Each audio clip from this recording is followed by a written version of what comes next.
Trying to further vilify abortion doctors by implying they're also cannibals is the next layer, Lewis, of anti-abortion, anti-choice sentiment. Freshman Oklahoma State Senator Ralph Shortey recently introduced a bill which would ban the sale or manufacture of food products which contain aborted human fetuses. What's the obvious question? Is there a big industry of creating food products that contain aborted human fetuses? And the answer, of course, is no. Exactly. After a collective brow raise over the bizarre proposal, Shorty told the LA Times that he got the idea while doing some research on the internet. And you know what's incredibly funny about that? Not that I would ever compare what he's doing to child porn, but one of the most common things you hear from people who get caught with child porn on their computers is that the reason they have that stuff is because they were doing research on the internet. So every time I hear that, particularly from these right-wing nuts, I find it both creepy and bizarre and slightly funny too. Right, but I mean, the point of this bill, obviously, it's almost just satirical. Well, there's one real thing it's connected to.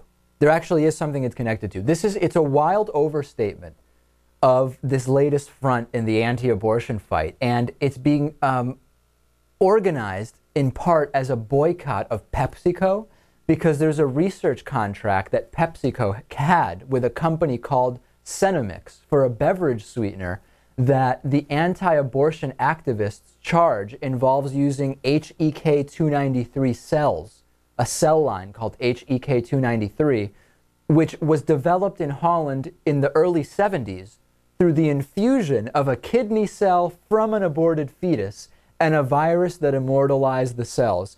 I mean, look at how far back we have to go to find the grain of where this even would come from.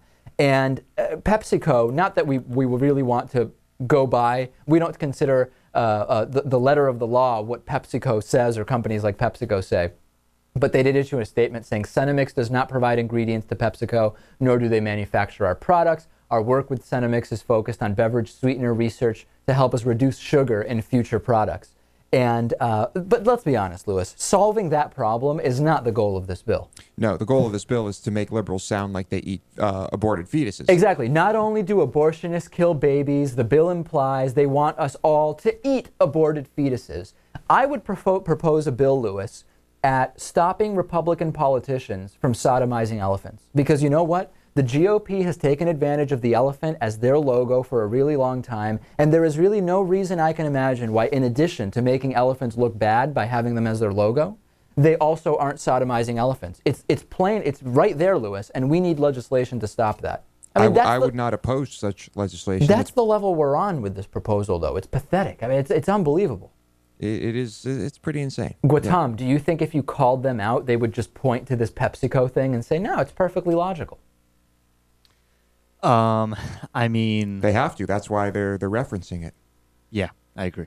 They're referencing it initially, but if under scrutiny, would they continue to state that? They wouldn't break character, but I mean, it's pretty obvious what this is. This is what you said before the show. It's legislative trolling. Right. It is. It's legislative trolling Absolutely. at the highest level. This is equivalent to people who try to pick fights on Facebook. That's what we see here from Congressman Senator Shortey. Shortey. Yeah, who knows what he is at this point. Shorty's gone crazy. Facebook.com/David Pakman Show. Like the David Pakman Show on Facebook. We're closing in on 4,000 Facebook likes. We'll take a break. Then next we will talk about the science of lying, Lewis. Fascinating interview with Professor Robert Feldman. Stay tuned.